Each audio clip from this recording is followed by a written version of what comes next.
Well, you know what they say, guys. Your life is your art, and your art is your life. As quoted directly from the unreleased and hopefully will be made script for Grown Ups 3, which is an actual parody that is meant to take the cast of Grown Ups, place them in the setting from the first Grown Ups, and then set a slasher killer on them. I read the script. I didn't love it, but I thought that it had promise. Few more rewrites, and it will get there. And with that being said, what's up, guys? This is, of course, your friendly neighborhood movie nerd, Dom, the movie nerd. I'm just getting that out of the way. I'm just getting it off of that immediately. As you should. As I should, exactly. So I was kind of missing the friendly banter this time, but whatever. We'll get to it. Of course, to my right is my faithful co-host, Chris TVN. Chris, what's going on, dude?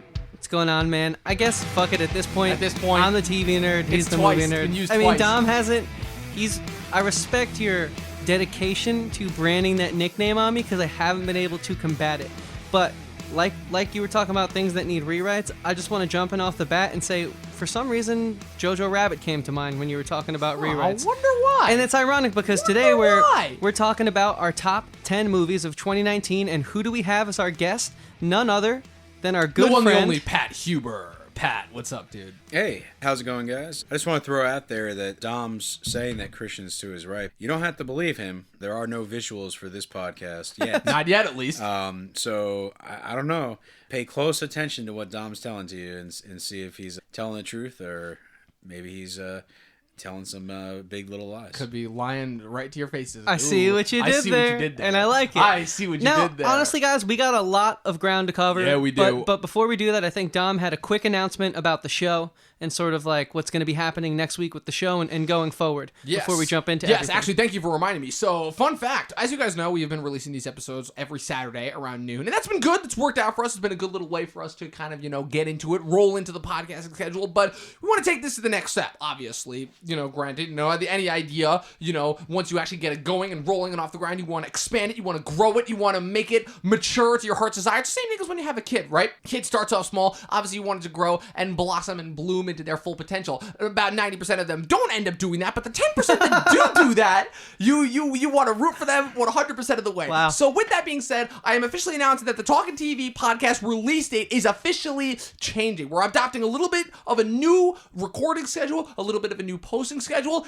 For all of those faithful followers that have been following us since our inception, and what was it, in May, June, I want to say, when we first started this. It doesn't matter. But the point being that, so if for all of you guys who wish to know when we will be releasing new episodes, starting next week, we will officially be releasing episodes on Wednesday mornings. So be sure to pay close attention to that. Wednesday mornings, no more. Bright and early. Bright and early. The next episode, which, if I'm spoiling it right now, we will be covering the first, I would say, big official release of 2020. That would be Birds of Prey and the fantabulous emancipation of one Harley Quinn. If I'm getting the title right, that's a long-ass title, but that will officially be released on the following Wednesday, not Saturday. So just wanted to make you guys clear of that, just to be sure. We are releasing Chris on when?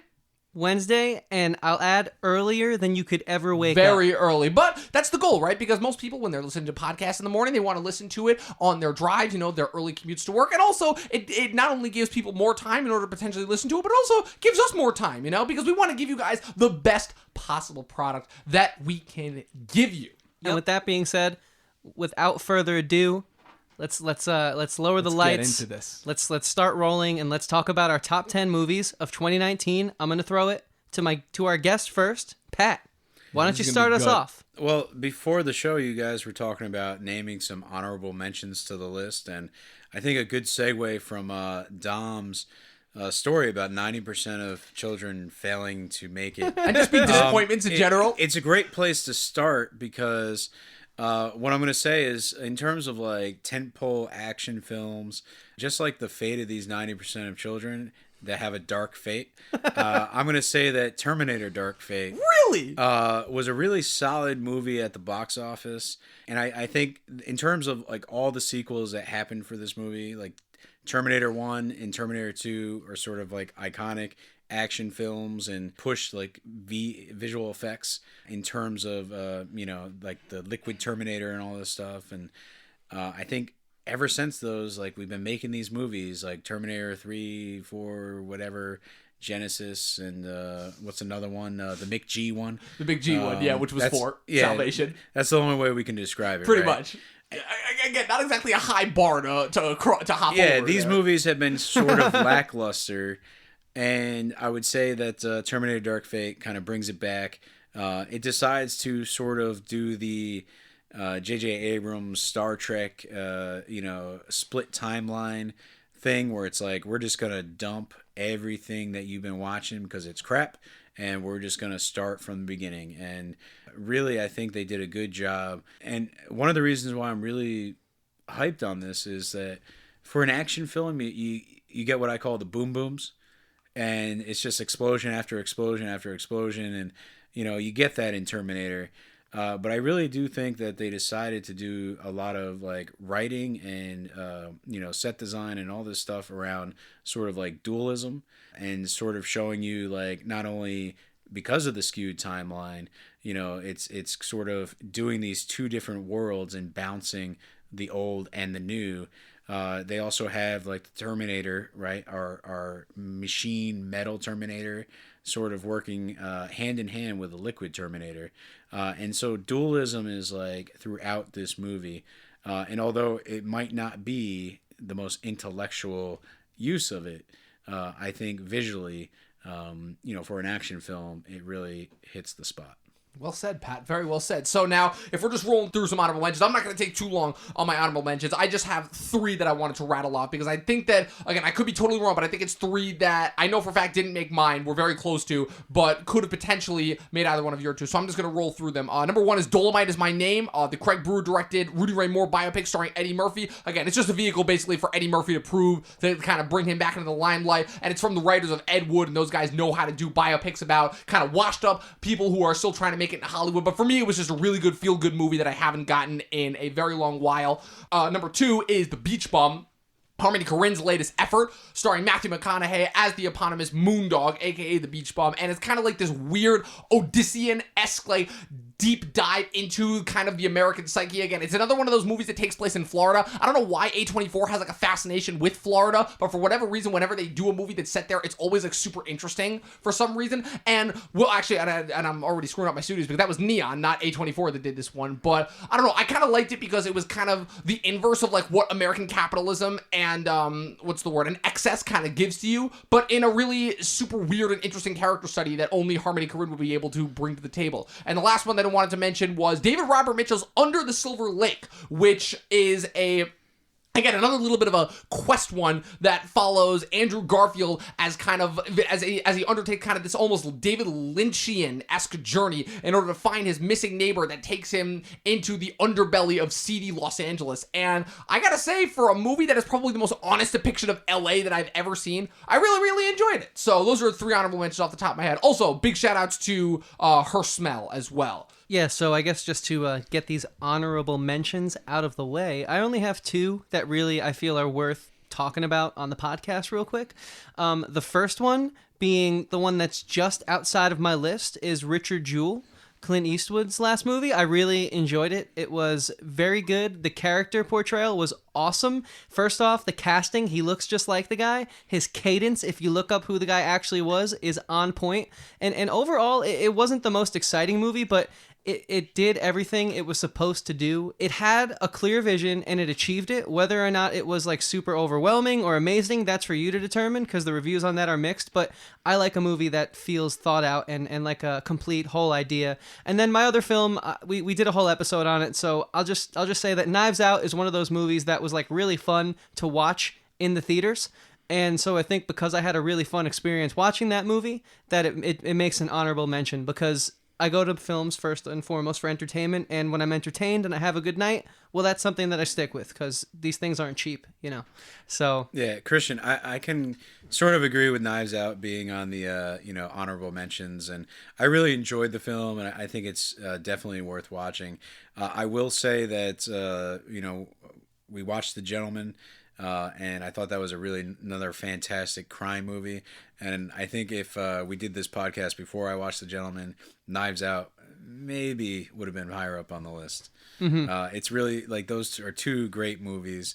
And I definitely think I like The Gentleman better, but that's a 2020 film. So yeah, Gentleman. I'm right there. I'm right there with you. Gentleman definitely kind of knocks Knives down a bit, just in terms of like the pegs list. Like I enjoyed Knives Out for what it was, but not that it was ever on my top 10, but yeah, it was in consideration for a minute, so I felt I had to bring it up. Look, all I'm gonna say is that if y'all haven't watched Brick yet, y'all need to do yourselves a favor and watch Brick, because that's still Rian Johnson's best movie, like no question. Anyway, so guys, we want to dive into this top 10. Let's get this puppy over with. We got the last year of the last decade to break down before we get into reviewing some actual movies in order to start to deconstruct this new decade. So, Chris, you want to kick us off? Sure. Yeah, I can. All right. I can go first. Let's do this. So, my number 10 favorite movie of 2019 is Black Christmas. No, I'm just kidding. I was about to say, please don't do that to us. Please, God, no. Yeah, it's actually further up on Chris's Yeah, list. probably. Oh God. Hey, we'll see. We'll find out. You guys don't know my list. No. So no, honestly, what I will say is it's Detective Pikachu. I've said it over and over again. That movie was simple in its core, but it did everything it set out to do, much like Richard Jewell, and say what you will about it. You know, it's a hot subject. Was it actually a good film, or was it just like a flash in the pan wannabe blockbuster? Well, a lot of these wannabe blockbusters that I've seen don't leave me feeling fulfilled or feel like I watched something that had thought and care put into it. Plus, I'm a huge Pokemon fan, and the CG was stunning. So, with that being said, yeah, the performances weren't the best, but you know what? The CG and the fact that the movie from start to finish was easy to follow, and it just felt like a complete idea, a complete thought, which I can't say for a lot of the blockbusters I've seen this year. That's why it's in my top 10. Yeah, Christian, I totally watched this movie with low expectations. The first Pokemon game came out when I was right there on the line. Like, you know, if it came out probably like 2 years later, I would have totally missed the Pokemon craze. But it came out at the right time where I was able to kind of get into it.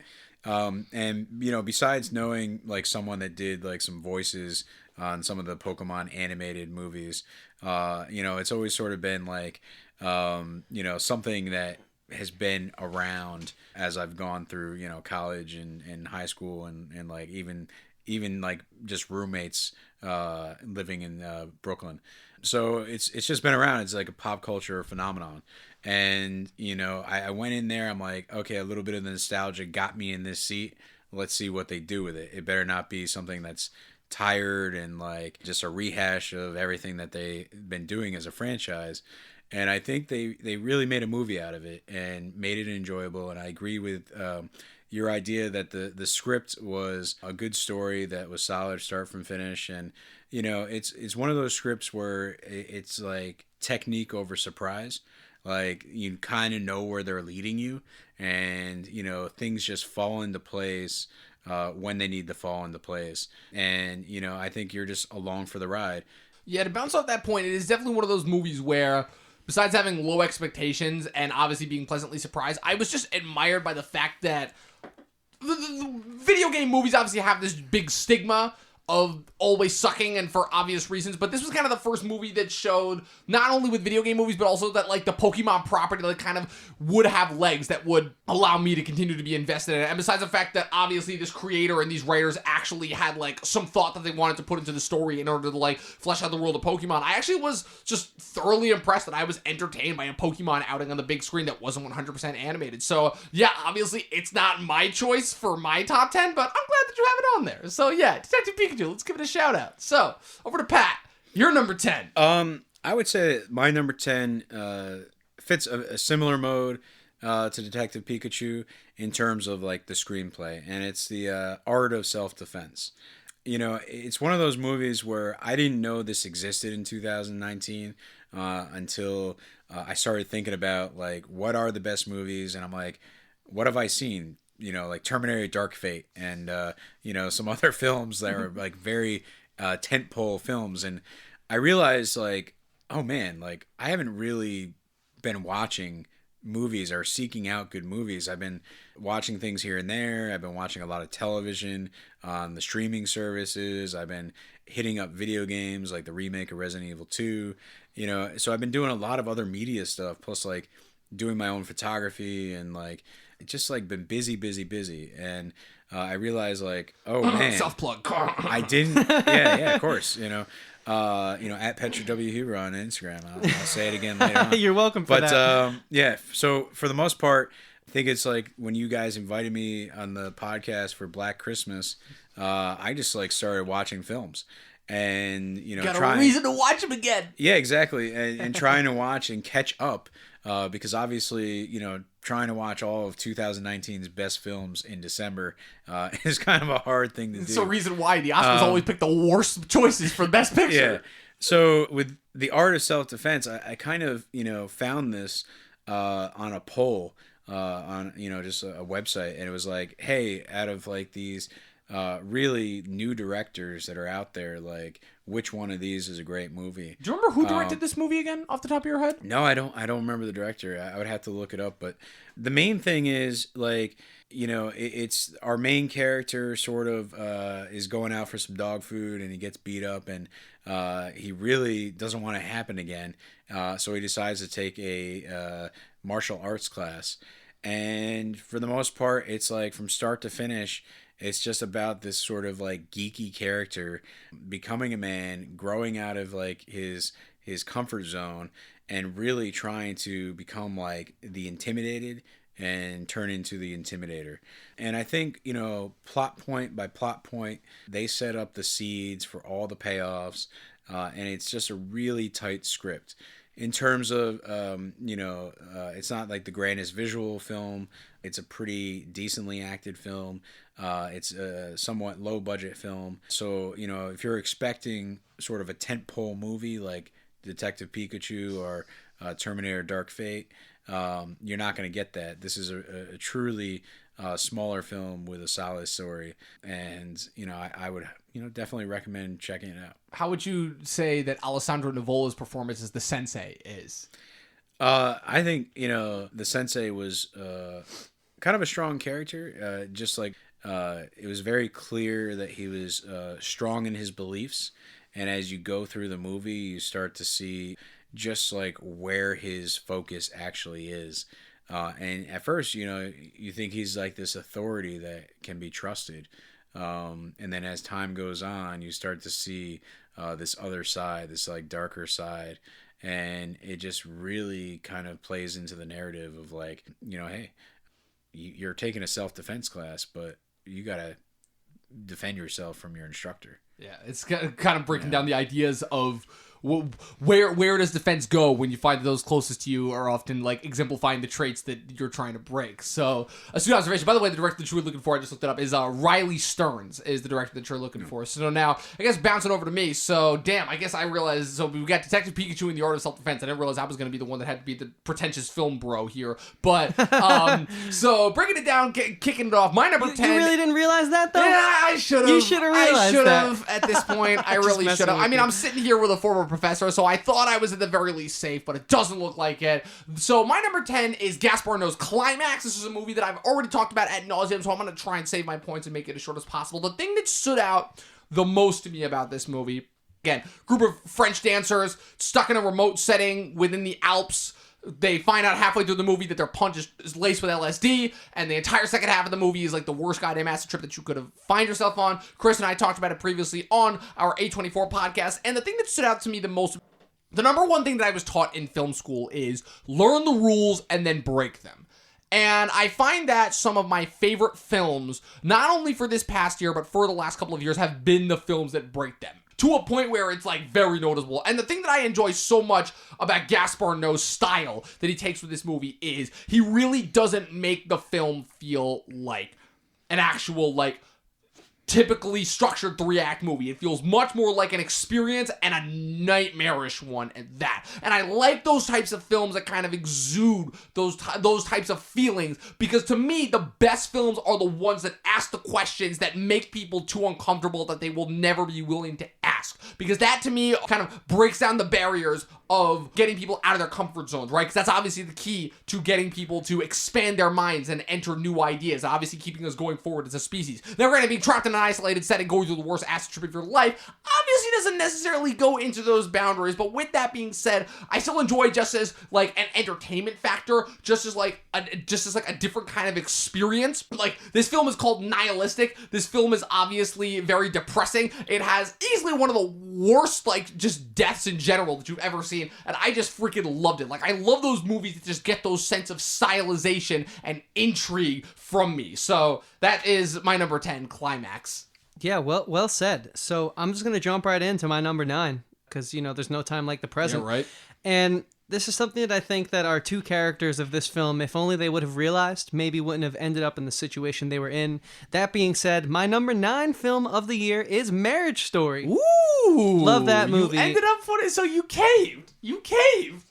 The performances were too good. How could I not? I mean, it's just the movie is simple in what it tries to do, but it's so amazing how it does one thing so well. It's really just about this clashing couple trying to make it work, but also trying to pull one over on each other. And the way that it's interwoven with like, oh, okay, so they're finally starting to calm down, and then just when you think they are, they're right back in the thick of it, but even deeper. It's just great. It's definitely one of those movies that is about the characters. I mean, visually it looked good, and the set design was whatever. I mean, it's one of those movies that has really just, like, in my opinion, one beat going for it, but it's so strong. And there was a lot when I went over my list this year that wasn't very strong, like I said at the top. So that's why this movie makes it in. But I did give it 4.5 stars when we did our episode on it, because of how strong those performances were. It's just one of those things that, like, the light was so bright that it was all you could see, and maybe that's not a bad thing sometimes, because I was definitely blinded by those actors. Oh, I see what you did there. Oh, you're trying to pull another moniker in there. I see what you did there. Well, with that being said, unless you guys have any comments about it, not really. It's simple for me.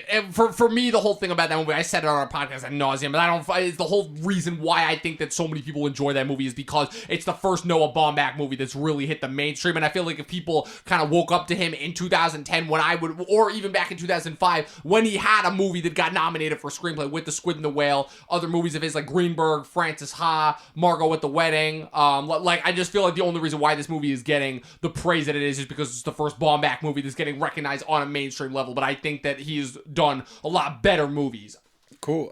Yeah, jumping in at number 9 for me is Queen and Slim. Ooh. So for me, this movie was sort of a film that I chose to watch, really because the night that you guys went to watch Uncut Gems, I've already seen it. The night before? Yeah, I watched it the night before. I couldn't wait. I was like, these guys want to go, the next night. They want to go Friday instead of Thursday. I'm like, I'm going Thursday. Yeah, Friday after next. Yeah, and so for the most part, although Uncut Gems does have a fantastic final act of the film, I definitely was not 100% behind the film. There's some awesome things about it, but I was like, let me try something different and not watch it a second time. And I went to Queen and Slim, and I'm glad I did, because although this movie is not by what I would call like the greatest of all time, I think what it tries to do is highly interesting. I think it has a great message, and tied with like a Black Christmas of having like an alternative view of like a classic Hollywood film. I think that's something that is happening in Hollywood more often, and I think Queen and Slim is a really good example of that. And it's basically a story about these two characters. They go on like a internet date, and they're kind of finding out about each other, and on their way home from the date, this clearly racist white cop pulls them over, and because they're black, he's like getting them out of the car. He's trying to search the car. He's doing all the things that are essentially like, what the hell? It's just uncalled for, unnecessary. And in self-defense, they end up killing this officer. And the implication of that, because they are black and they killed a white officer, even if it was in self-defense, it's like their word against the dashboard cam. And, for the most part, they can't take the chance. And so they go on this, on the run, trying to get out of the country.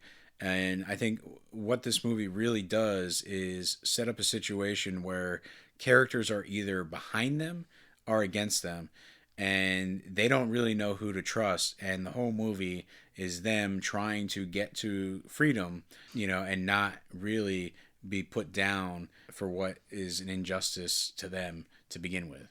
And I think there's like a clear parallel happening here to American history with the Underground Railroad, and really sort of using history to tell like a modern tale.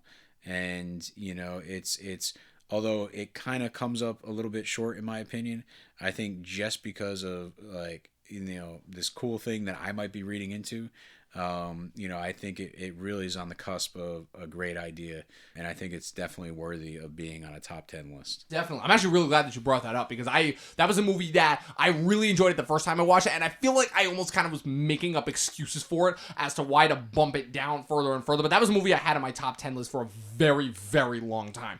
But if we're moving on to my number 9 is a movie that probably... Again, I feel like it's both interesting and not interesting as to why it's in my list, because just the movie based on what it is and the creators that have gone into it. So my number 9 is Netflix's Klaus. And it's a movie that I really didn't know what to expect going in. And obviously you'll find that that's usually a thing that is a contributing factor as to why people enjoy a lot of the movies that they do. But to break down the basic story of it, it's an animated movie kind of in the style of the late 90s era of Disney movies. Your Pocahontas through your Tarzans. And it follows this mailman who works for kind of this international mail organization that is banished by his rich father because he's basically a lazy brat to the northernmost village of Smearensburg. And once he's there and he discovers that the residents are kind of locked almost in like this Romeo and Juliet / West Side Story-esque battle for no other reason other than just it's the freezing north and there's literally nothing better to do than to fight with each other. And the whole thing is he has to deliver a certain amount of letters by a certain point or else he'll be stuck there forever. And he ends up teaming up with this lone giant woodsman with a very familiar make and model, and their kind of quest together ends up, in a way, establishing almost like this inverse Santa Claus mythos. And besides that, which is already interesting enough, I really love it because, again, the movie is directed by Sergio Pablos, who, again, I mentioned the fact that this movie was very reminiscent of the late 90s era of Disney. That's because Sergio Pablos was an animator during that era of Disney. He left in order to start his own animating company. Some of his scripts ended up becoming Despicable Me, and the movie Storks, Abominable, that was the one. But this guy very clearly has a sense of what he wants to go for animation style, and obviously his train at Disney taught him. But this movie had a lot of the stuff that I enjoyed about those movies, where obviously it had the quirkiness and the snark that era of Disney did, but it also had a lot of those like really, really good, juicy, emotional wills to it. And there's just something, and again, I said this in my review for it, but there was just something about seeing a child smile because of a selfless act that will just light a million souls on fire in terms of just pure enjoyment. And so the reason why I give it credit is because I've always, of course, been a sucker for good animation, and I really, really, really enjoyed this movie because for a year that was, I thought, very weak in terms of animation, this movie just hit me in all the right spots emotionally. So Klaus, my number 9. Nice. Yeah, I mean, I still have yet to see it, but I've only heard good things. And another movie that I have a lot of good things to say about is at my number 8. Segues galore. The Farewell. Love this film. It touches on all the heartstrings in a new way, in a way that I haven't at least really seen. And that's refreshing because, like I spoke about when we did our A24 film, it's a different kind of family movie. And it's really not a movie that is trying to make you come together with your family as much as it makes you appreciate the moments that you're not setting time aside. Like, okay, cool. Like, I'm going to hang out with my folks tonight. Just hang out with them and just enjoy every little moment, because every little moment counts is what this movie really tells you. And it's done in such a beautiful packaged way, from the performances to like the journey that Awkwafina's character is seemingly never ending on, the struggle to be a writer in New York City as an immigrant and trying to make it as, like, I guess maybe not a first generation immigrant because she moved there when she was 6, but certainly someone who hasn't had the easiest American story. And so just like the way that they kind of tackle all of that, and on top of it, have the relationship between her and her grandma still be at the height of the film, which is really what the film's about.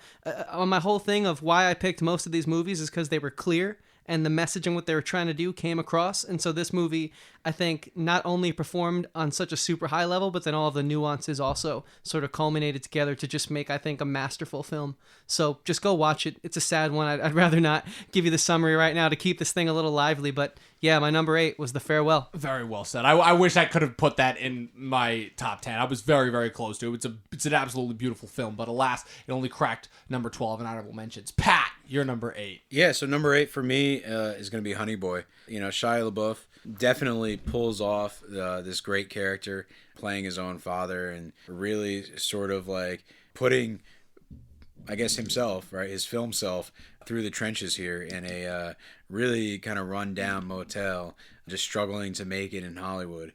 And, you know, I'll definitely say, like, this is one of those movies that I wish the crowd that we had was a little bit bigger. I would love to have seen what other people, like, sitting in the dark theater reacted to things. You know, and I think this is not necessarily, like, a traditional narrative. I think they let things breathe a lot, and like we just see like these pretty decent sequences like in the main character Otis's past, and then we cut to him, you know, modern day in rehab, and he's reflecting on things and he's trying to work through the trauma that we constantly are seeing when he's younger, around the age of 12, and we're seeing him sort of deal with it as he's now a young adult in his 20s on his own, and his whole history kind of landed him in rehab, and here he is just trying to process it, and that's really the vehicle that brings us into you know, the story and allows us to process it with him. And so I think it's a really good journey. I think it's really beautifully shot and well acted. You know, in terms of the story, I wish there was maybe a little more polish to it, you know, where it's like you get to the ending and it's like, you know, like a really, I think the ending could have been a little stronger, to be honest, without kind of spoiling it. But more or less, like, you're along for this journey, and it's just, I don't know if they knew when to stop it. They just sort of like, now it's time for the credits, and the movie, in my mind, is still going. So I would like to, you know, Honey Boy 2 maybe.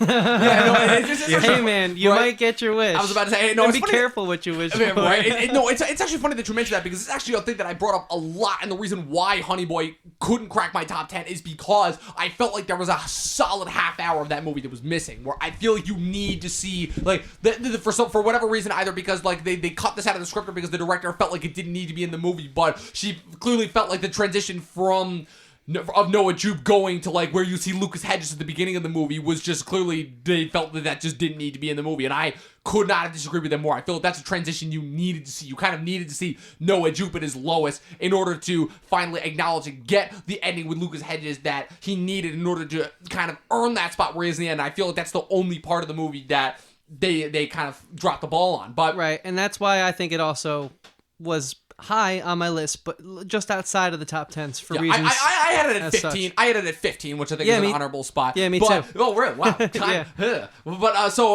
we're fast forward into my number 8. My number 8 is one that, again, you're going to be pissed off by. You're probably going to be shocked by how low it is, and that is Parasite. Bong Joon-ho's latest statement on classism, and again, kind of, if Noah Baumbach and Bong Joon-ho are two directors that have been working consistently for the last about 10 years or so, and they finally managed to hit the mainstream and get recognized. Bong Joon-ho's movie recently won a SAG award, which again is pretty freaking awesome. And I will say, so this is only my second Bong Joon-ho movie that I've watched. I only watched Okja before this, but he's been kind of having this like slow and steady track record ever since Snowpiercer, which was like his first major American film that got released. But he's always been a guy that likes to tackle the different idea of what classism is, what actually goes into it, and whether it is actually a legitimate thing or whether it is just yet another existential kind of extension of our bullshitty need in order to put others down in order to make ourselves feel better. And this was yet another example of that, because the entire thing with film is you obviously want somebody to root for, somebody to follow along, and you're definitely very interested in following along these two different sets of families, one very rich, one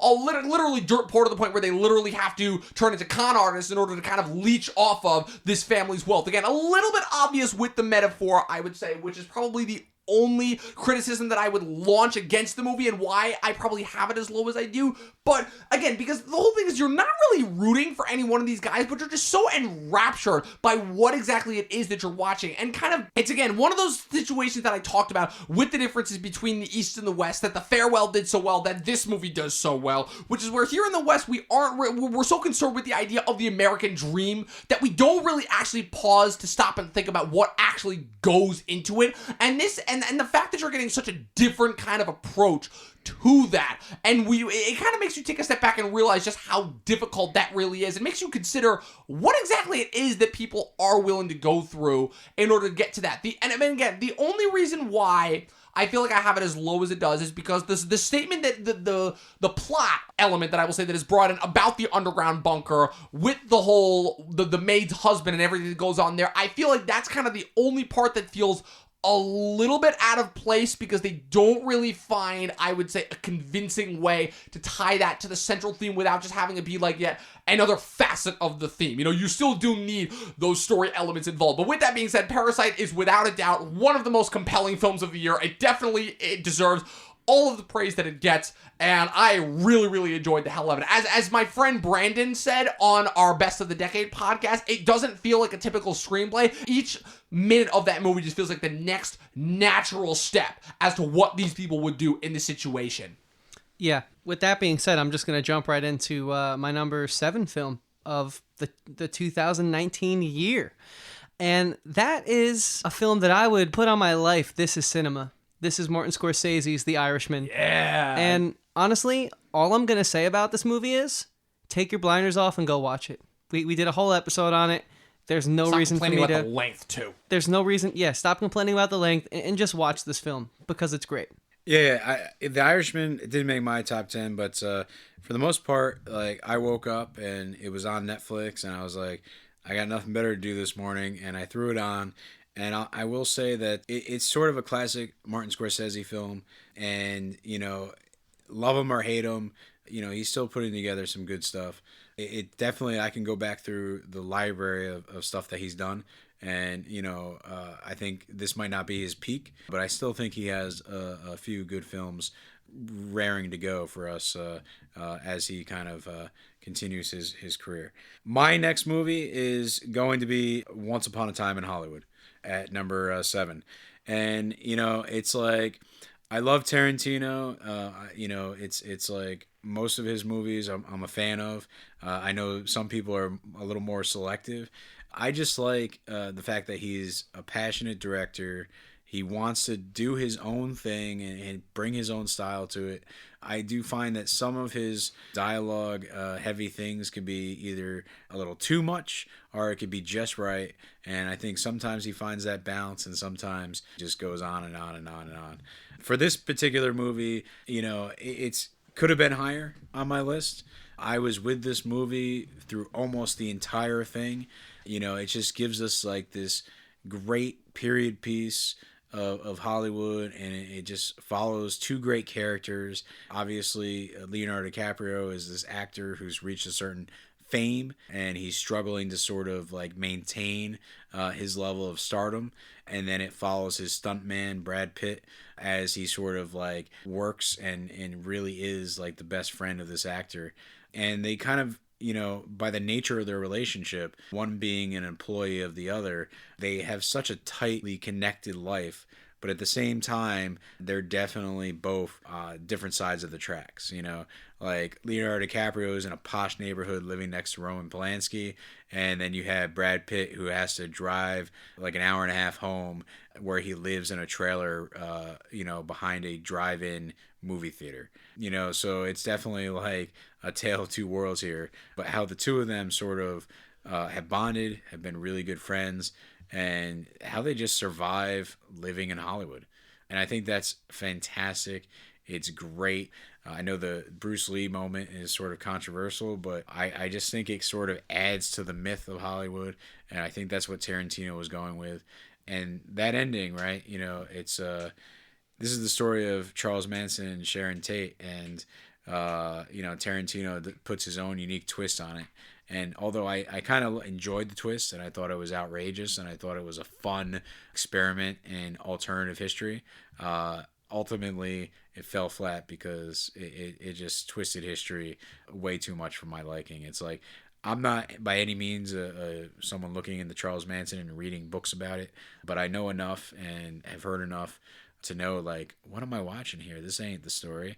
And that took me immediately out of the film. And I think if it really, I was looking for a moment by moment account of the evening, and for the most part, I almost got that. But Tarantino pulls the rug out from under me. And I don't know if that's sort of like his MO. But it's like this time I just don't think it worked. Well, I can definitely tell you right now that was most definitely his MO, but I'll get to that more later. So if we're going on to number 7, this is where I'm just going to need complete radio silence because I know you two are both going to want to strangle me after I put my number 7, because my number 7 is Avengers Endgame. Yeah, that's right. Get the groans out of the way. I don't care. I don't give a shit. Yes, I get it. I hate Disney just as much as everybody else, at the very least in their right mindset. Especially after the day here's the thing about, especially today. But here's what I'll say about this movie. And it's not really just much so about this movie. It's kind of about like the statement of blockbuster franchises and kind of how this movie kind of encapsulates everything that we both love about blockbusters and everything that kind of will ever work about blockbusters. Because I've been working on this theory for a while that all blockbusters are kind of the same movie encapsulated. They play off the same set of tropes. They usually use the same set of characters over and over again. But here's what I'll say about the MCU, which again, I hope that it's a controversial statement, which is where Kevin Feige and what he's done for this entire franchise is one of the unique examples that I think I've ever seen where it's a producer who has a creative mindset towards a set of characters and an IP, which is something that I really can't say I've seen before. Which is that you have a producer, a money guy, who has this 10-year set plan for these sets of characters and what he wants to put them through. Now, obviously, it wasn't a Vince Gilligan Breaking Bad situation where you had, okay, it's going to be set up with this with Iron Man, and this is how it's going to wrap up in Endgame. Obviously, you'd be a fool to think that was the case. Obviously, Netflix and all the TV stuff and the break with Perlmutter and all the shit that happened along the way.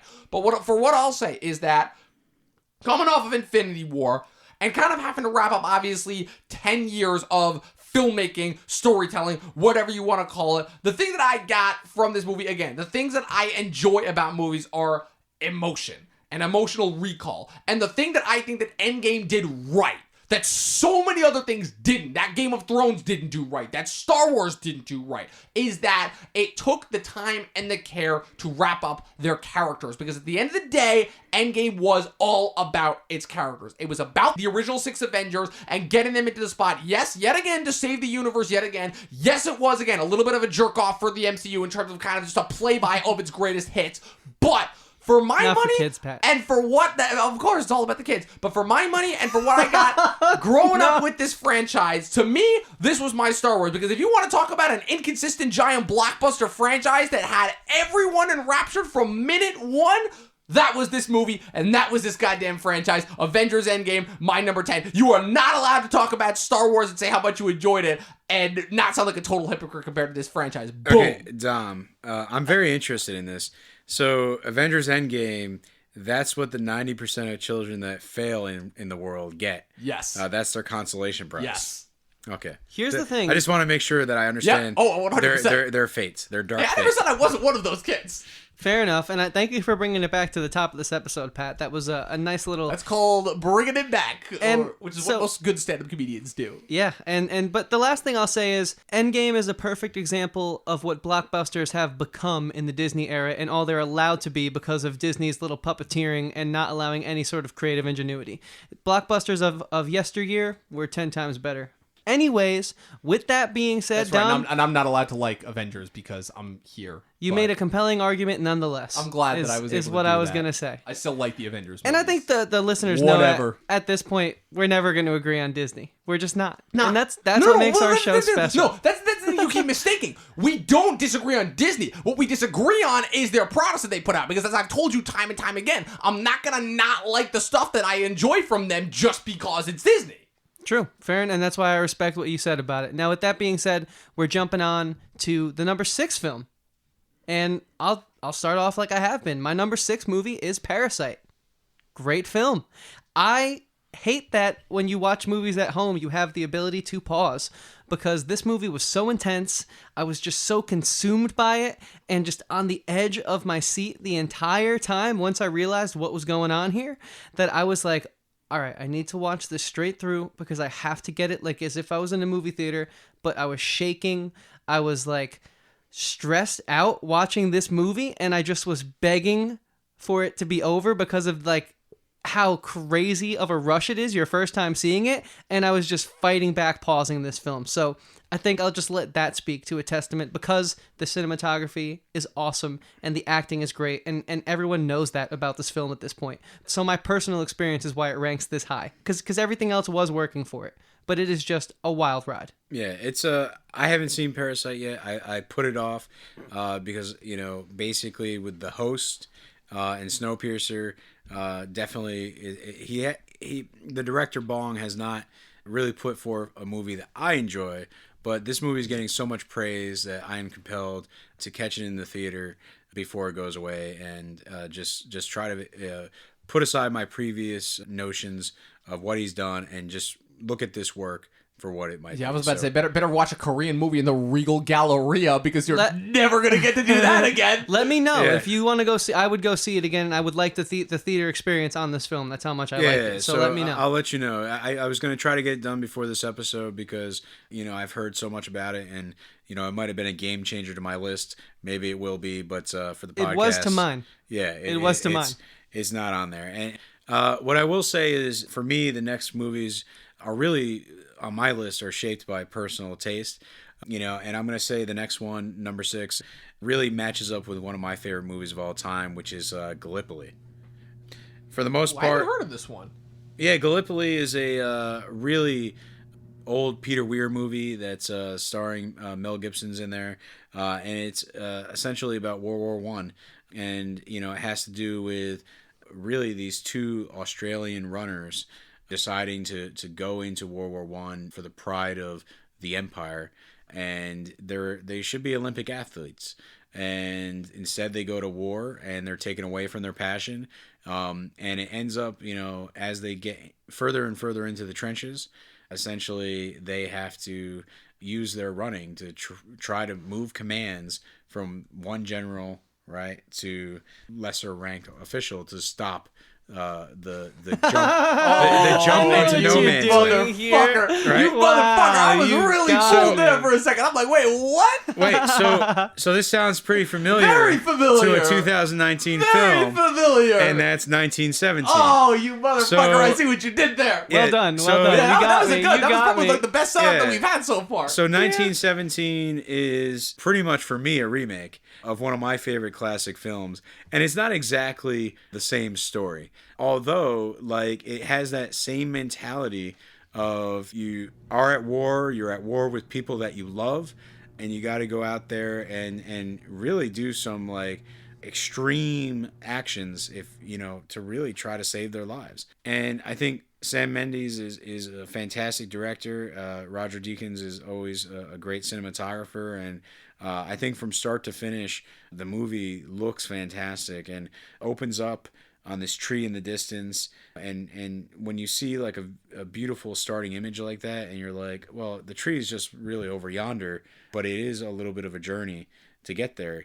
And then this movie expands into sort of like these two soldiers that got to do like a day's travel, which doesn't sound that much, but we're about to see in this movie like how long they actually go for such a short distance. And then again, like the movie just sort of like wraps it all together with this intense visual metaphor, which is fantastic. My only real complaint with this movie is because I do play video games, the one-take nature of it, although really brilliant and really fantastic. You know, I was just waiting for the bleep sound for like my Xbox achievements.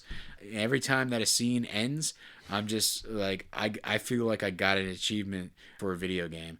Yeah, you know, I can agree. You know, so like in the best way possible. Yeah, the movie's fantastic, the acting's fantastic, everything's fantastic.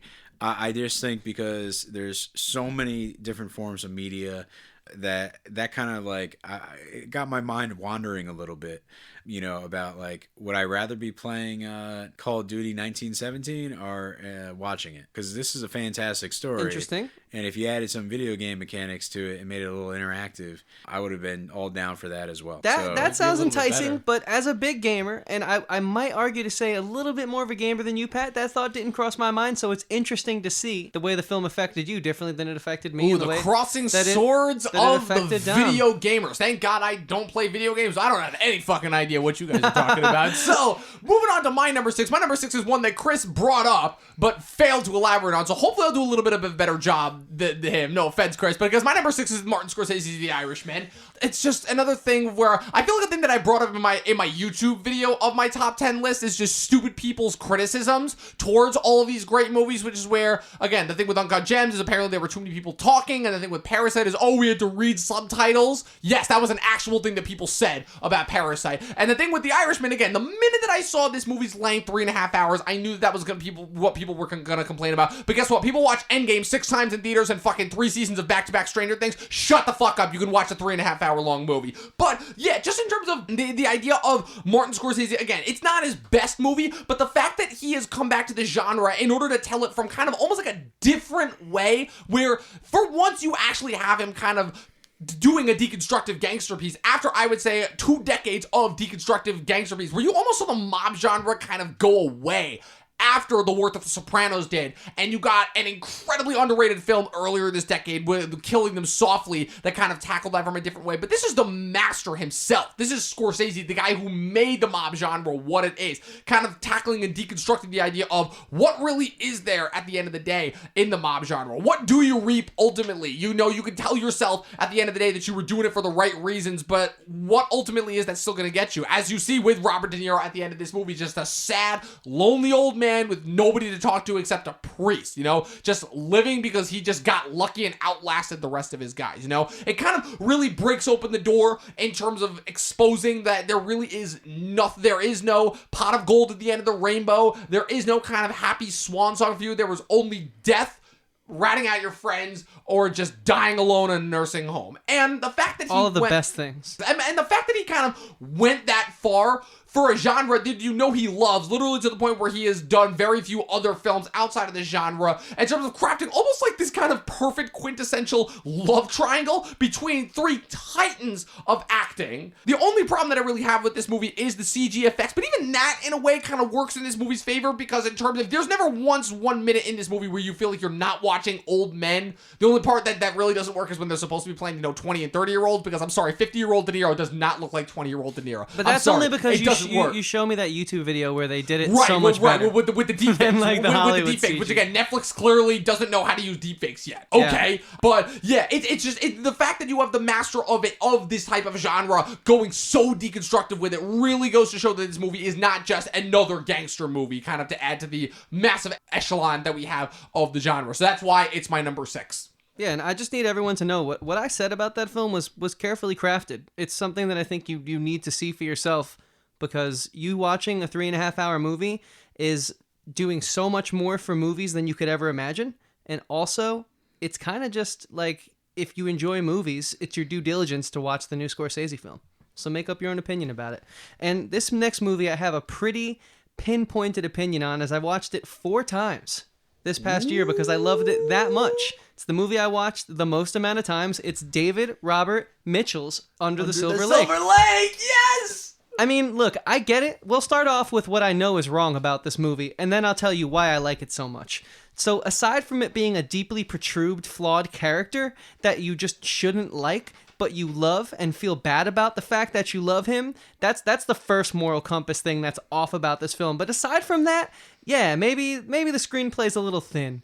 Maybe his motives aren't the clearest, but this world, this insane, zany way that they portray California and Hollywood, and specifically areas that I've been and have spent a decent amount of time in, is awesome, because it's just like, that is why I love this movie, is why I think I love filmmaking, because take something that thousands of people have seen one way, but all it takes is one person to see it just slightly different, and you get this beautiful, weird, twisted reality out of something that everyone sees as left. He saw it as right. And so because of that, you get Under the Silver Lake. And I don't want to dive in too much more of what this movie's about because I think it's so weird and so special to uncover it yourself. And if you don't like it, that's fine. I think you got to see it though, because it's certainly a trip. It's what I imagine acid is like. Hell yeah. It's a great movie. See, Mom, I don't do drugs. Glad somebody got it on their top 10 list.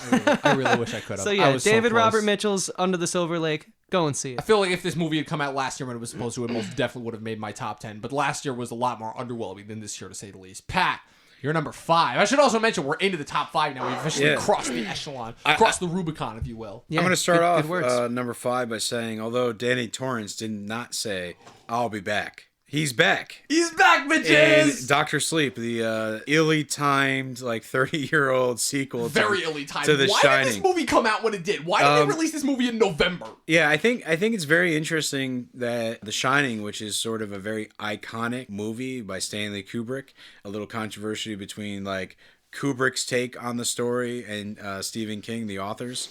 But like cinephiles everywhere like love this movie, and now Warner Brothers is sort of going back to the pool and gonna bring back this intellectual property, and it is, I think, quite possibly one of the most overlooked movies of 2019.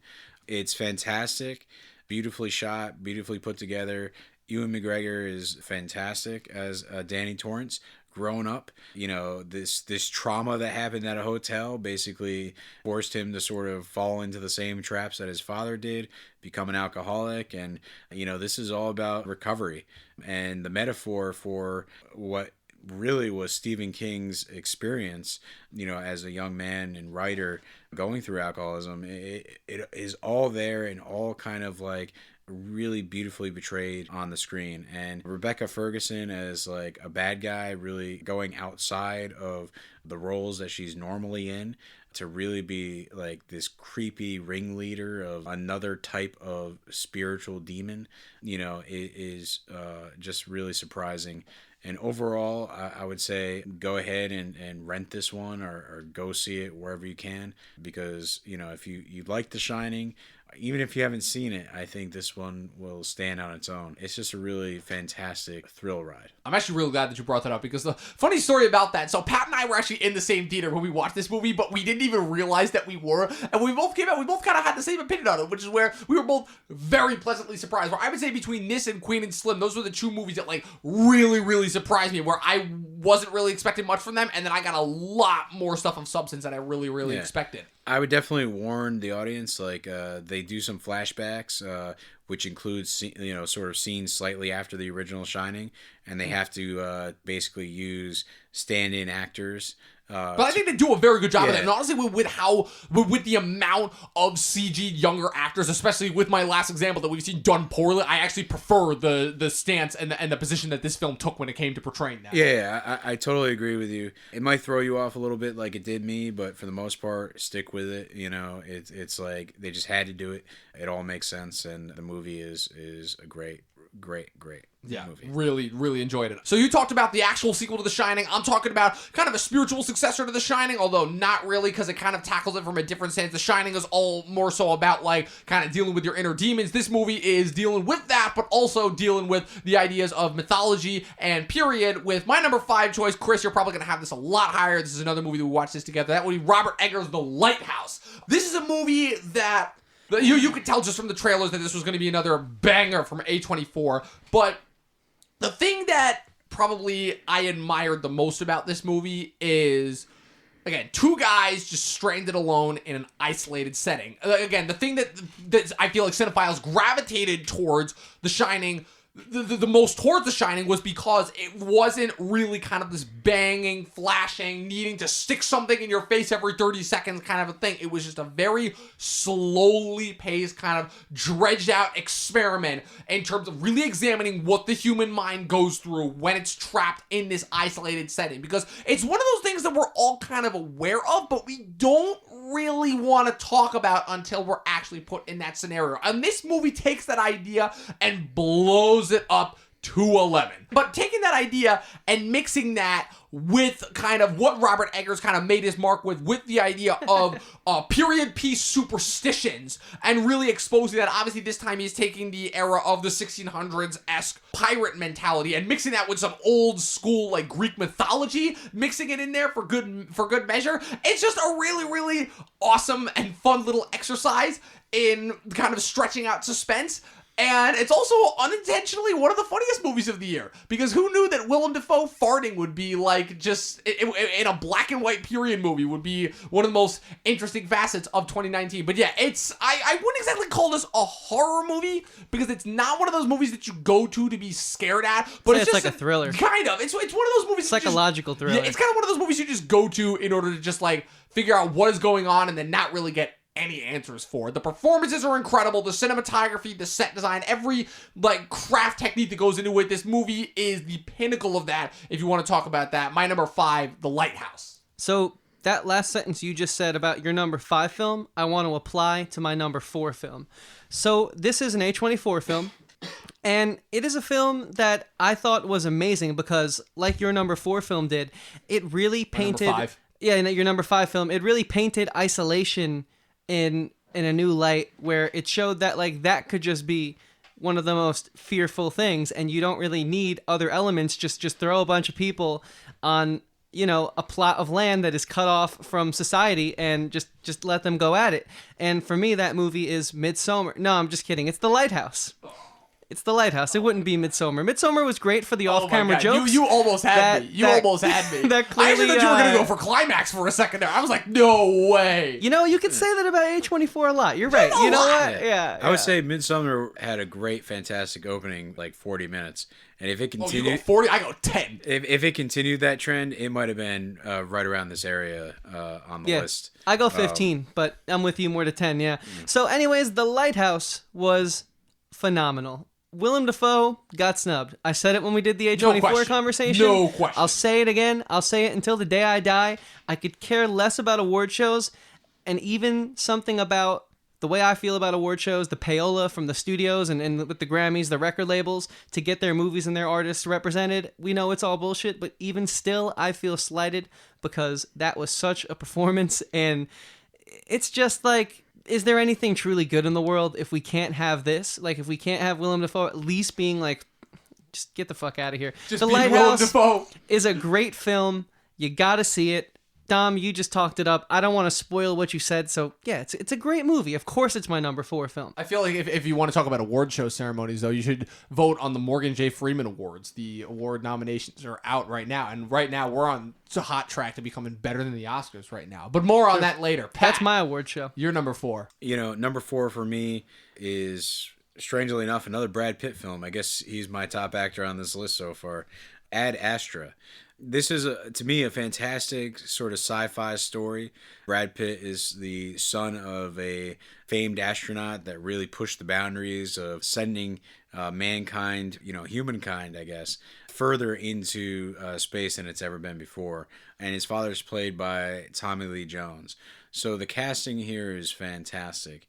And what's happened is Tommy Lee Jones, his father, has sort of gone on this experimental mission to the furthest outreaches of the galaxy, and we don't know what happened, but shockwaves have been sent all the way back to Earth in terms of electromagnetic waves, and Brad Pitt has to go out into space and really try to reach out to his father and figure out what's going on. But in the meantime, the top secret government forces that are sending him on this mission have alternative purposes. And throughout this movie, it's really told in a very inside Brad Pitt's character's head. And, as he travels further and further into space, and we see all these obstacles of defying gravity in terms of a moon chase in these like kind of rover cars with gunshots and all this like crazy action that you wouldn't expect in this type of film.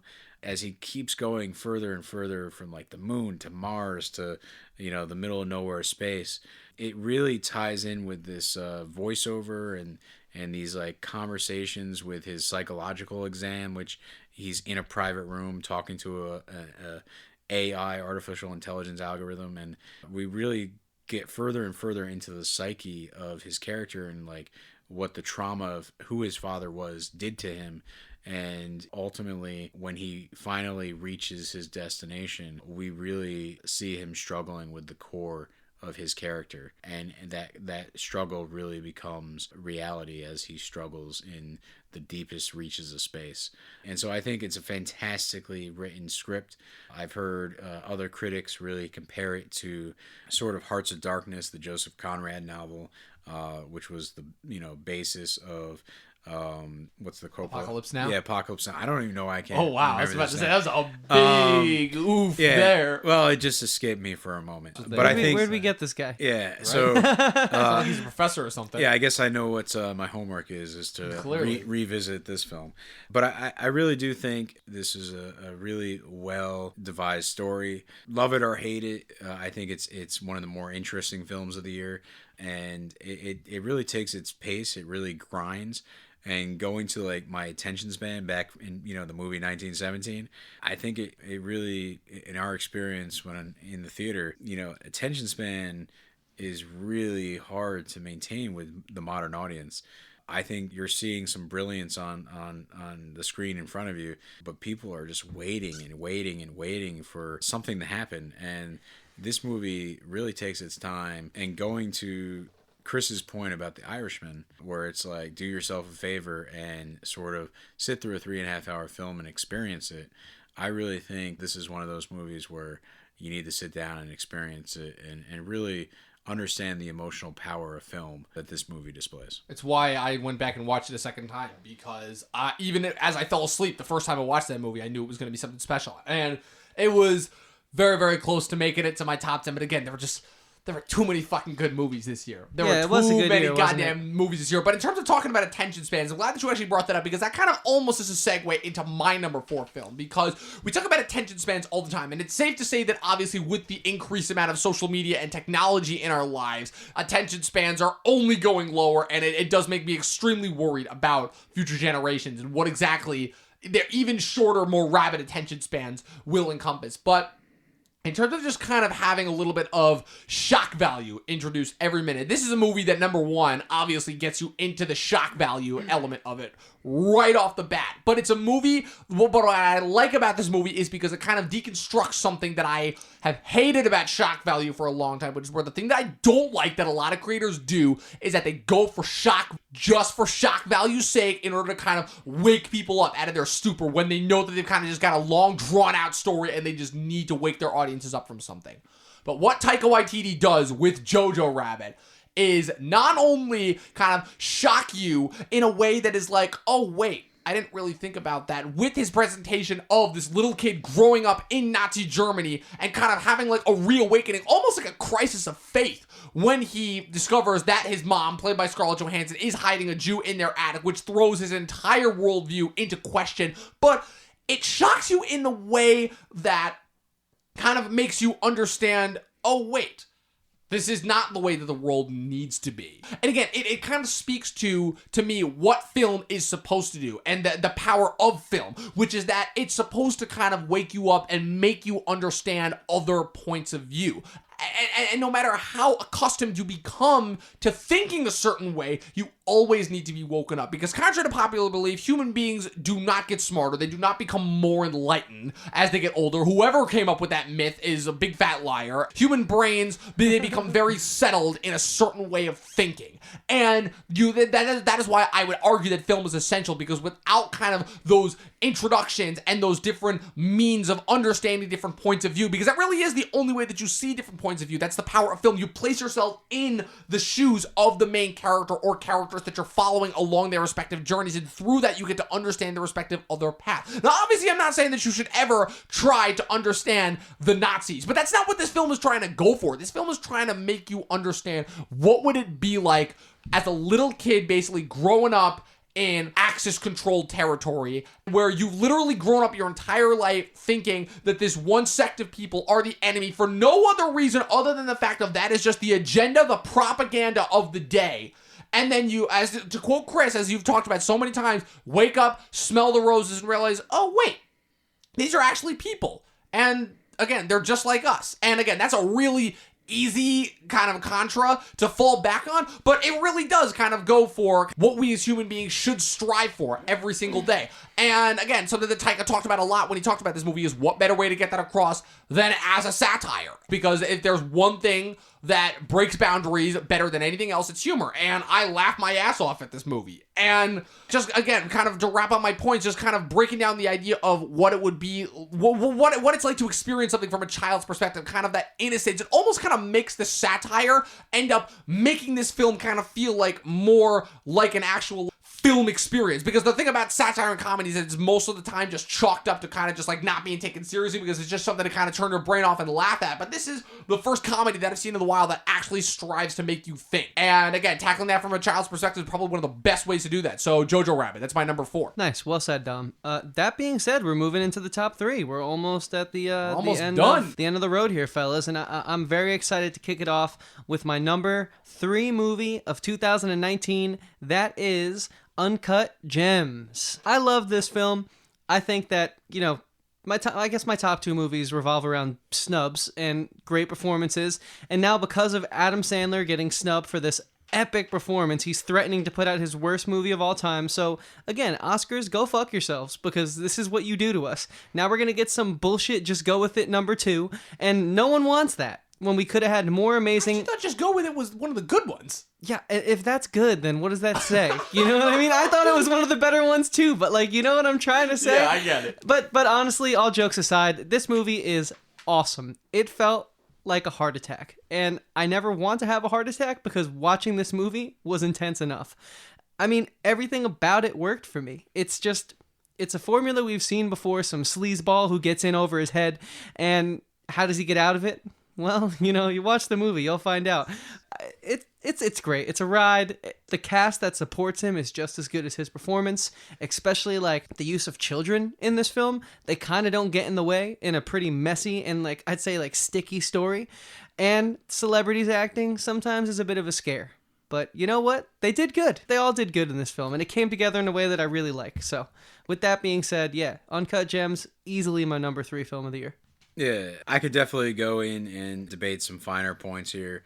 Uncut Gems, I think it's a pretty decent film.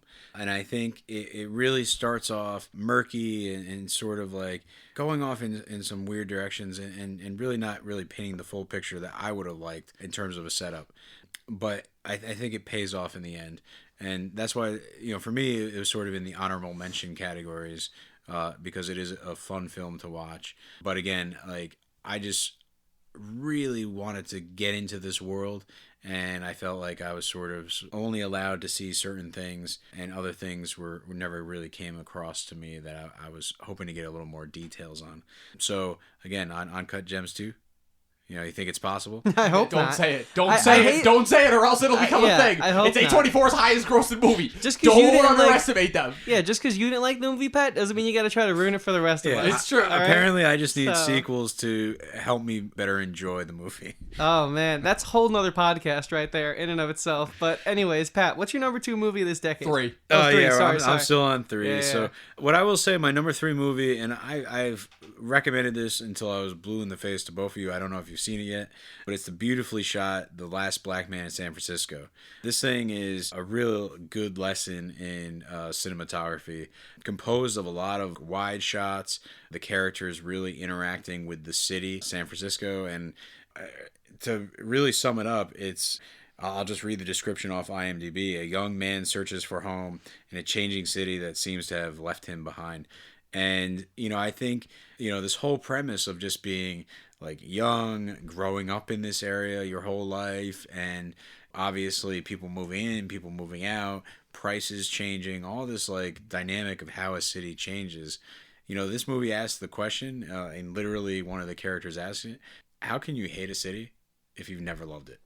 You know, like, you really have to have a love-hate relationship with where you live to really have a say in that. You can't just kind of like waltz in and be like, you know what, I hate this place. It's just like, I've been here for like 2 years because of a job, and I just hate it. It's like, is your opinion really matter? I think this goes to some of the criticisms that you were bringing up that people have about films. Is this a film you're really passionate about, that you thought about, that you critiqued? It's like, if you really didn't spend the time to understand it and digest it, then your frivolous complaint about the length of the time is not really worth the rest of us listening to. If you really thought the pacing issues were there, suggest to us scenes that could be cut in lieu of a better time frame. Be a little more critical about films, and this is one to really do so by watching just how the cinematography brings a very fantastic personal story to life about the love-hate relationship of a city. And a beautiful, fantastic rendition of the song San Francisco, Flowers in Your Hair. It's worth a watch just for the scene where that song is sung. Well, I'm not gonna say that you're the first person that's brought that up to me. I have actually a couple people that have told me to watch that movie. It's one of those movies that I'm gonna pull a practice that I'm notorious of. We're saying I'm gonna get to it when I don't really know when I'm gonna get to it. But so let's hang out and watch it at sometime.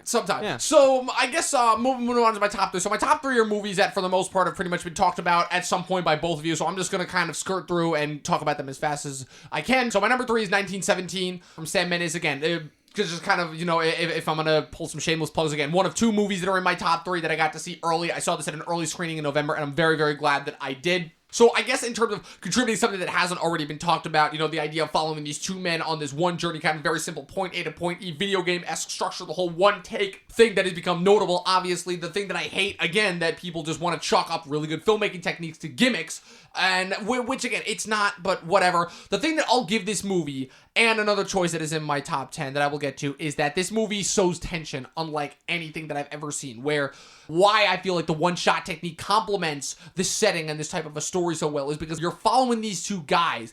First off, you get tension just by following them across tracks and tracks of just disgusting, corpse-riddled no man's land, which again, this is World War I, which is an area of film that I feel like has not been covered as much by the typical pop culture landscape. World War II has been done to death, but World War I is one that really has not been tackled in this way. And in order to kind of wrap up my thoughts about it, and what the things that I enjoyed the most about a lot of the movies that came out in 2019 is that they all had kind of that extra personal touch to them.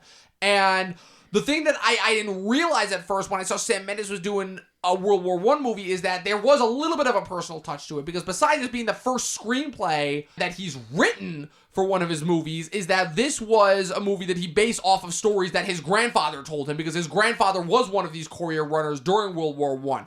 And again, once you kind of have that extra element added to it, it kind of takes away from a lot of, let's say, the unsuspended disbelief that you get following some of the more extraneous duties that these 2 end up having to go through in their journey in order to reach the end point. And so for me, that is what made 1917 not only one of the most compelling movies of this year, but one of the most compelling pieces of cinema of this year. Because again, the thing that Scorsese and what he's trying to emphasize is that the current blockbuster landscape is pushing people away from the cinema, except for movies that are all spectacle. But I will say this is one of the few non-Disney, non-superhero, non-blockbuster oriented spectacle events that I would very much recommend watching in the theater if you haven't already. Well said. And one thing I will say before I give you, since we're on the number 2 now, which is crazy, Ooh. Dom kind of knows me really well, and I didn't realize that until I'm taking a look here at pretty much my top 5 films, but especially these last 2, because before I saw both of them, all Dom would tell me the weeks leading up, I can't wait for you to see these 2 movies, because I think he knew I was going to love them. And so we're just going to get... I know you. We're just going to get right into it. My number 2 movie, which was my number 1 until I saw my number 1, and it only was ever considered to be moved down 1 spot because that's how good it is Quentin Tarantino's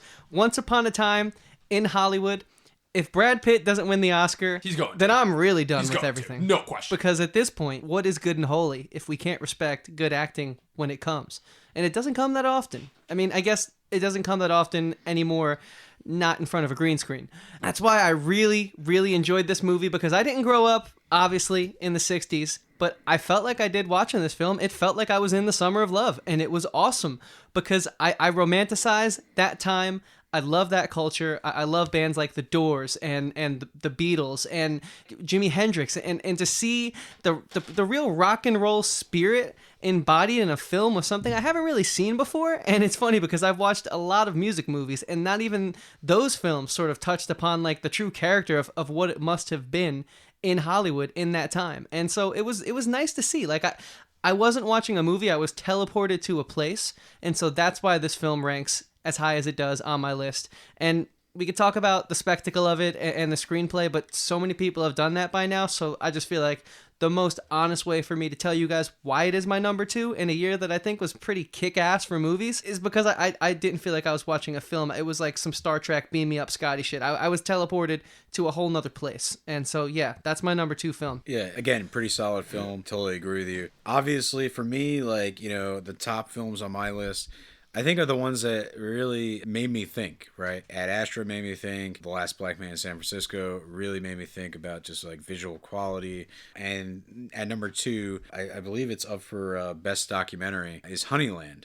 It's a movie about a woman in Macedonia, the mountains, sort of like in an abandoned sort of village situation. Couldn't have been really that many people who live there. She's raising bees and collecting their honey like once a year, maybe like very few times, mainly because she cares for the bees, but also like it's a symbiotic relationship. And if she takes too much of their honeycomb too early, the bees are not going to really survive to produce more honeycomb.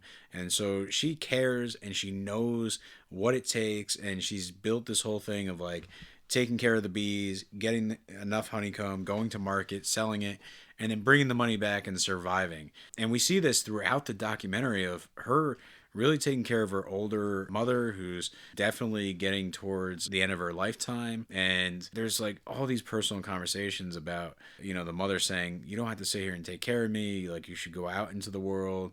And, you know, her response being like, I want to take care of you. And it kind of shows the sacrifice that she's decided to make to take care of her family. All of a sudden, this family comes into this village, right? No one's around except for the 2 of them and the bees. And then this family comes, and it's, you know, father, mother, multiple kids, and they're farmers. They bring cattle, and they're disrupting this small microcosm, and they're going to farm their own stuff. And they see that she's getting, you know, the honeycomb, and apparently part of this family, an extended part, is a relative who basically fronts the money for this family to raise bees of their own right next door to her. And they just totally crush this woman's ability to live her lifestyle. It's really about this woman making a choice to settle down and find a way to live life and really just like exist. And it's also about this family, right? That's 2 parents, a bunch of kids, and how they're nomads traveling around the country just to find a place where they can establish themselves and make a living. And they kind of are presenting this family as antagonists. But if you start to identify with them and think about them, they're sort of in the same boat of just living and trying to find a way that suits them. And I really do think that this documentary makes you think from start to finish, and it's just well made. I feel like I'm rambling now about it. Just go out and see it. And Dom, let's just hear what your definitely. Let's hear what my typical like kind of shock value answer is for number 2. No, I do want to give a shout out to like documentaries in general. I don't know why. I'm just a guy that I've watched a decent amount of documentaries. I know that they're good. It's just I don't know why. I don't watch them. I have no desire to watch them. And I've seen good ones. Like Life Animated is one of the most special and interesting types of movies that I've seen. Granted, it's all about, you know, the effect that Disney characters have on an autistic kid. Take from that what you will. But yeah, so my number 2, kind of bouncing off of what you were saying, Chris, before about the idea of the effects of that just the Academy and the many fuck-ups that the Academy makes with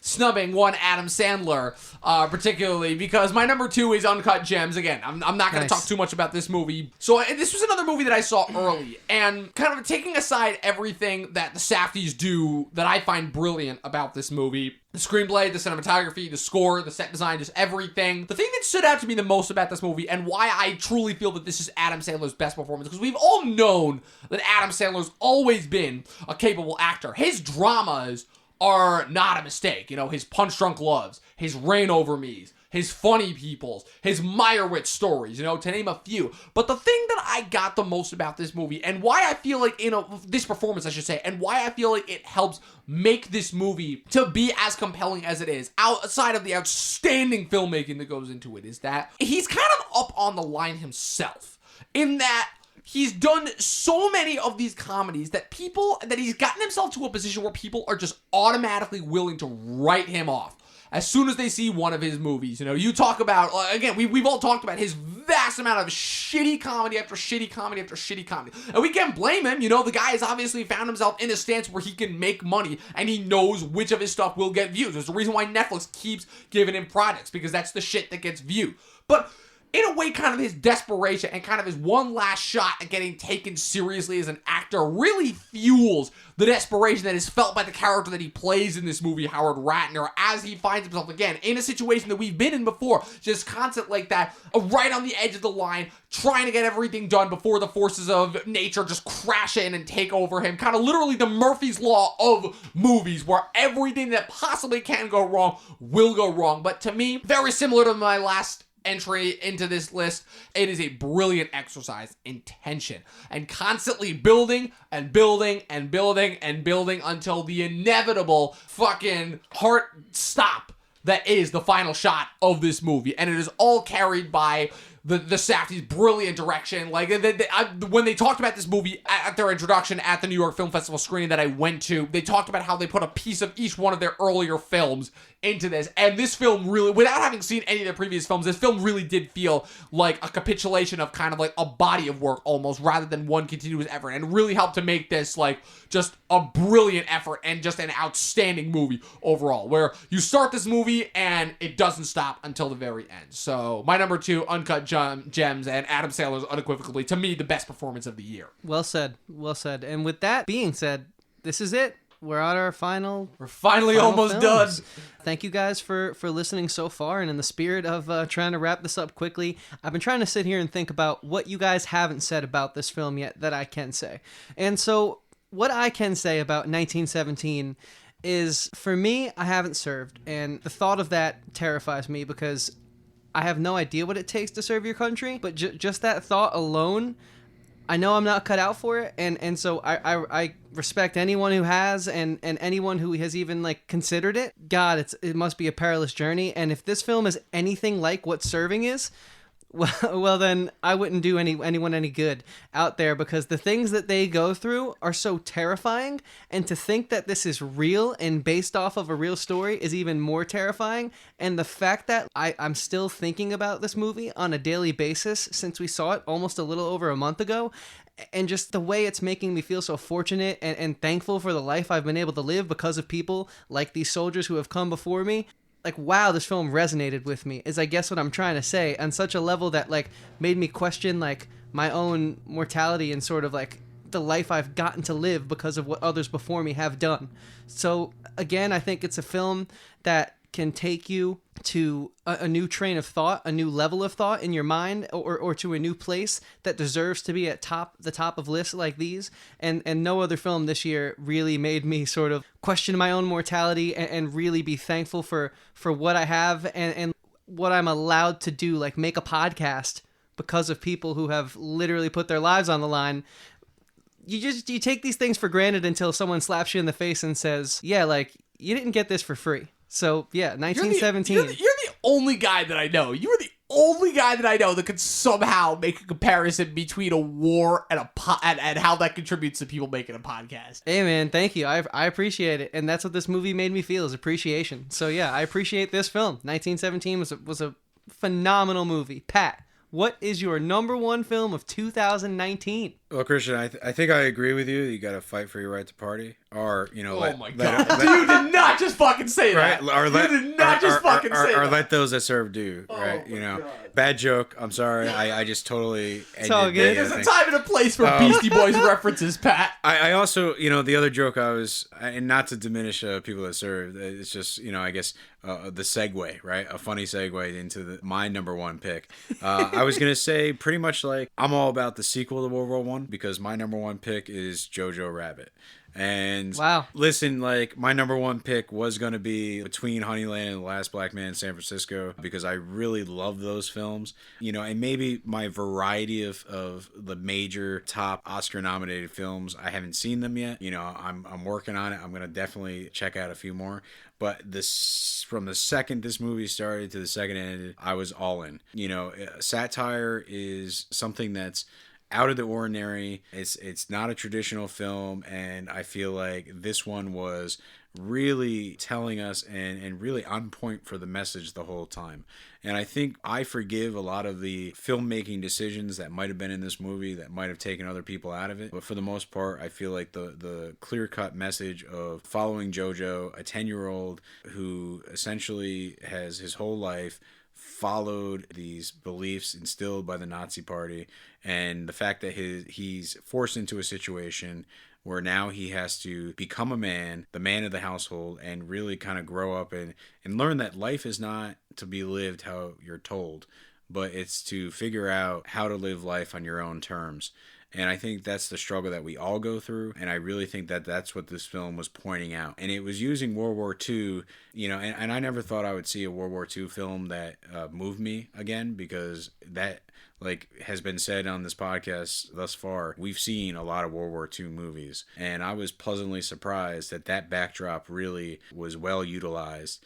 And it basically shows you that no matter how complex the world is, how crazy things get, how polarized we are, how much we're arguing over identities and who we are and all this stuff, and just like also going to like the crazy stuff that's happening in the world in terms of like genocides and just bad leadership and all that type of stuff, that humans can still be themselves and still be great beings and really find the things that matter. And in that case, if you kind of believe in that, this movie is one of the only movies that I would say really 100% earns its ending.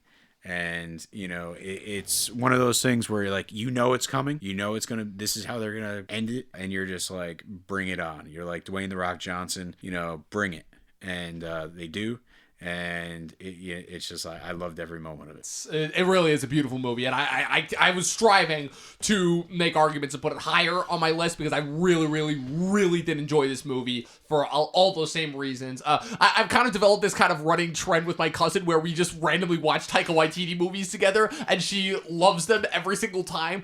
She's kind of one of those fake cinephiles where she claims that she watches movies, but she really only watches movies when she watches them with other people. But she likes watching Taika Waititi movies with me, so I'll take it. But my number one, again, just wrapping up this list, wrapping up this whole episode, kind of our last of the old mantra of doing things. So naturally, of course, I'm going to do it to a throwback to one of, if not the best era of film, and that is, of course, Quentin Tarantino's Once Upon a Time in Hollywood. There was never any doubt as to whether this movie was going to be my number one of the year. I feel like the biggest shocker so far this decade has been that The Hateful Eight, which is his 2015 movie, was not my favorite movie of that year. But this movie, again, it's not only everything that I love about Tarantino, it's the reason why this is my number one is because it's everything that I love just about film in general. As you've mentioned, Pat, the fact that Tarantino kind of just does what he wants, and that's kind of what has made him one of the most influential, or in my opinion, the best working filmmaker today. Chris, again, kind of what you were talking about with kind of his version, his love for this era, not just for film, but for just this era with this place in general, and how he kind of transfixes that love into this film and kind of exudes that into the audience. But for me, at least, he talked about this idea, the idea of this movie being a fairy tale.